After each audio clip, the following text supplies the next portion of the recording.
Hi. அவ்வளோதான், தோட்டத்துக்கு வந்தாச்சு. இது என்ஜாய் பண்ண போகிறாங்க. தோட்டத்துக்கு காற்று எப்படி இருக்குங்கிறது பொறுத்திருந்து ரசித்து பார்ப்போம். ஓகே, இதுதான் எங்கள் தோட்டம், பார்த்துக்காங்க.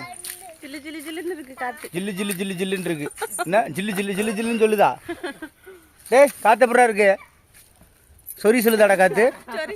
உனக்கு எப்படா இருக்கு காற்று? டேய், எப்படா இருக்கு சொல்கிறா. இங்கே வாடா. காற்று எப்படி இருக்கு? நல்லா இருக்கா? நல்லா இருக்கா நல்லா இல்லையாடா? நீ தான் சொல்லுவா. நீ நல்லா இருக்கான்னு சொல்லுமா. நல்லா இருக்கா? தோட்டம் எப்படி இருக்கு? சூப்பராக இருக்கு. நாங்கள் என்ஜாய் பண்ண போகிறோம். சொல்லு. என்ஜாய் பண்ண போகிறோம். அம்மோ ஏன் இங்கே வா. அவ்வளோதான், வீட்டுக்குள்ளே இருக்க முடியல. வெக்க தாங்கலை. தேங்க தோட்டம் அங்கே காற்று அழகா இருக்கு. நல்லா இருக்கு, அழகா இருக்கு. சொர்க்கத்துக்கே போன மாதிரி இருக்கு. என்னங்க கூமாப்பட்டி, எங்கள் ஊர் தோட்டத்துக்கு வந்து பாருங்க. என்னம்மா நல்லா இருக்குல்ல? எடுத்துட்டு வந்துட்டோம் மதியம் சாப்பாடு. ஆமாம், அதை காமிக்கிறேன். சாப்பாடெலாம் கட்டிட்டு கொண்டு வந்தாச்சு. தோட்டத்தில் இருக்க பதவலெல்லாம் க்ளீன் பண்ணி எங்களுக்காக ஒதுக்கி தந்த எங்கள் மாப்பிள்ளை அவரு தான். அவர் வந்து குழந்தையெல்லாம் வந்துருக்கு. தோட்டத்துக்கு ஓனர் அவரு தான். பாவம், அப்புறம் நம்மளெல்லாம் துரத்தி விட்டுருவார். எல்லாம் ஹாய் சொல்லு. ₹60 போட்டு சொல்லு.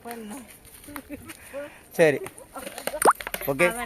அவ்வளோதான், நல்லா காற்று வாங்கிட்டு ஜாலியாக என்ஜாய் பண்ணிவிட்டு 4 மணிக்கு தான் வீட்டுக்கு போகிறோம். இங்கேயே சாப்பிட்டுட்டு 4:30 தான் வீட்டுக்கு போகிறோம். அப்போ தான் நல்லாயிருக்கும்.